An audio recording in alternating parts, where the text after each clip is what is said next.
Banana Fish, Episode 3, Across the River and Into the Trees.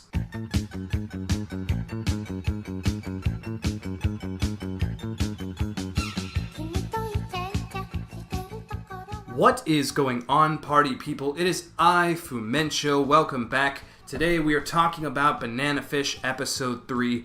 And yes, I know this is going up late, but I work on the day that Banana Fish airs, so I can't really review it then. This is my free time, this is my off day, this is when I review My Hero Academia, so I decided to talk about this episode because I love this show that much. I know, again, it's going up late, but I have to talk about it. Episode 3 was fantastic. Just another great episode of this series. It has been non-stop, just greatness, honestly. It really has. I mean, there has not been a dull moment in this series yet, and I'm loving it. I'm loving every single minute of it. I love the stuff that they were doing with Max Lobo in this episode. When Ash enters the prison, Charlie has this guy, Max Lobo, protecting him.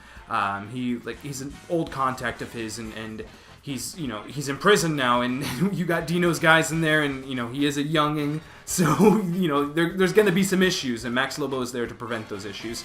And when you start connecting the dots, when Ash starts connecting the dots that Lobo actually, or Max I should say, had a relationship with his brother who basically OD'd on Banana Fish. His brain is fried now. That revelation there, that reveal was very, very well done. And I at first I wasn't really digging how Ash was taking it. I wasn't really digging it. He was like, "Oh, you're responsible for this. You shot him in the legs." But then I thought of him actually being his brother. And I started seeing it from a more realistic point of view, and I started understanding where Ash is coming from a little bit more. I think that Max Lobo is a really good character. I think that he's a very nice guy, but even he is kind of battling within himself what is going on, what happened then and what's happening now. He feels that it's time for him to pay for what he did, basically, and I like that. I like that he has these regrets. I like that he's dealing with this. There's a point when they're both in the cell together and he sees Ash as his brother and starts to choke him and tries to kill him because it's been eating away at him for since then. I think it's been over a decade since then, so it's been longer than that, and it's been tearing him up inside. And I like that we see that. I like that we dive into that character and kind of study that. The moments in the prison I really, really liked as well. I like the sort of stuff with these thugs kind of coming in and picking on Ash. I like how Ash just flips the tray on him and just kicks him straight in the face, immediately kind of establishing that, yeah, Ash, he means business.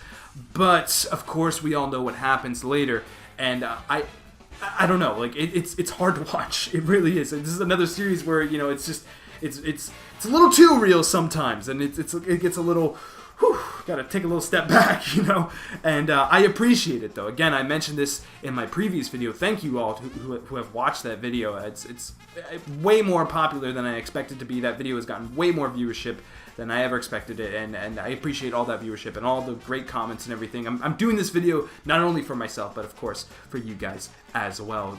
I've gotten some subscribers from that video as well, so again, thank you guys. But as I mentioned there, this series just kind of deals with these realistic scenarios in a way that's just so articulate and just it's just beautiful. It really is. And I like this episode. I like how we kind of dive into it's a different paced kind of episode, but yet the pacing is still just beyond good. It's still delivering on that mark in terms of just direction perfection and just writing. The writing as well. There's so much happening. This is where I'm going to credit the series the most.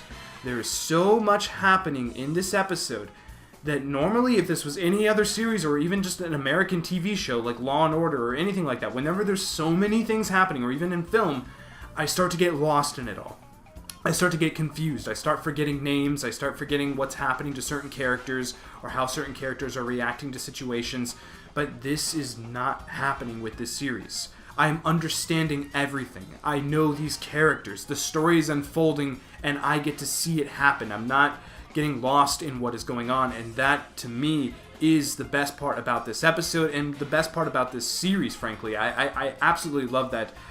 Something else I really loved was the stuff between, of course, Eiji and Ash there. That kiss, I know it wasn't a romantic kiss, I think it was a little bit for Ash, though. I think he was enjoying it. Even AG, maybe. I'm not quite sure, but I thought that was so well done. I loved how it kind of throws you off, like, wait, what? Like, he's going in for a kiss right now? Like, this doesn't seem hardly the time. I mean, I feel some spark there for sure. But he planted the message inside of his mouth using the capsule. I thought that was just a really well set up scene too. You see kind of Ash planning this message. This is what he wanted to do since he got there, to get to Porter, basically. So now we have AG going to Porter, and Arthur's there, of course, and now there's going to be some trouble there as well. Really curious what's going to be going on there. I love AG as a character. I love how he feels indebted to Ash, and I love how he's willing to go... he's willing to fight for Ash and willing to risk his life for him. And I like that a lot. I think that is really well done connection there, really well written connection there between those two characters. And I totally buy this ship. I really do. I feel that there is an actual relationship to be had there. Someone that commented down below in the last video I did about this series, there was a reviewer or some kind of journalist that talked about how in this series it's not about the snuggles, it's about the struggles of the relationship. And I really, really like that. It made me giggle. But it's totally right. And in this episode, you see it happening. And it's great. It's so good. I love that there is realism there. Of course, they're not going to start making out in prison. Like, that's not how this world works. I really like Porter as a character. And I'm scared. I don't know where he is. He's pretty heavy in the opening, so I'm guessing he's not dead or anything like that. But I'm curious what is going on with his character and why is he missing. Going into Chinatown was also really, really cool. I have to credit some of the animation in this episode. Just fantastic. The background work, especially when he's just walking around these neighborhoods, it looks like a painting. It's so realistic and just so rich with life, these environments. I really, really like that. I live in New York. I've been in New York for years now, and I love kind of...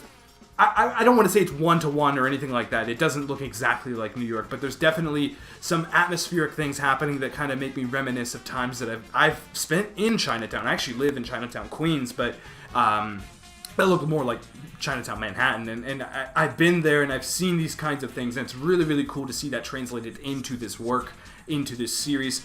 I loved it. Again, the stuff with Max Lobo is probably the highlight for me. Him being a journalist, those kind of... The dialogue. The dialogue is so smooth and just so crisp, and I love how just fun and snappy everything is. I love how Ash is like making jokes like, oh, you should just get back to the side panels. That's what you were best at. Like, that was really funny. I'm curious what is going to happen, because Ash basically promises him, as soon as I get out of here, or as soon as we get out of here, you're dead. I'm killing you because of what you did to my brother, because you left him there and you immobilized him, you shot him in the legs. He's in this condition because of you, because of the things that you went through back at war. And that's hard for me to hear, because I like Max as a character. I sort of sympathize with him, but I understand where Ash is coming from. And I think that is, again, another case of just really good writing. How there's it's not really a good... I mean, Dino's a piece of garbage, and I want to see him die, but, like, there's not really a good guy and a bad guy in this certain scenario. And it's kind of hard as a viewer as a viewer, I'm struggling to kind of see the black and white here and not get stuck in the gray, but it's all gray. It is all gray, and it is all beautiful. I love it. Another fantastic episode. That's really all I can say. I've kind of babbled on. That's kind of how I want these reviews to be, because it's fun just to talk about this series in that vein and just let it all out, because, again, so much is happening. Again, I have to credit the pacing once again, because this episode felt like it was 40 minutes long, but it was 20 minutes, and the way it flows, it doesn't feel like it's too long. I don't feel like it's being drawn out. It's just a lot of things are happening, and it's so entertaining. I'm just really excited for next week's episode. I will be covering it. I will be talking about it here on this channel, so look forward to that. Again, thank you very much for the support for Banana Fish. Again, this is a series that I think we should all be pushing people to watch, because it is fantastic. If you have not seen Banana Fish episode 1, 2, or 3, do yourself a favor and watch it now. Don't let Amazon ruin this series. Don't let them shove it under the rug like they have. This is a fantastic series. It's probably the best this season, maybe even the best this year. It's certainly one of my favorites, so I highly recommend it if you haven't already started watching it. do yourself a favor. Yeah.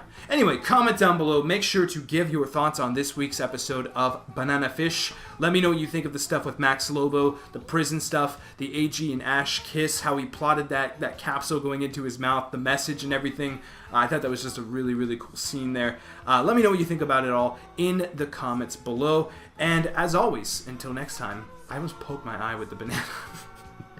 I was trying to do this, but whatever. I'm going to end the video. Thank you very much for watching, and until next time, I'll see you guys later. Bye-bye.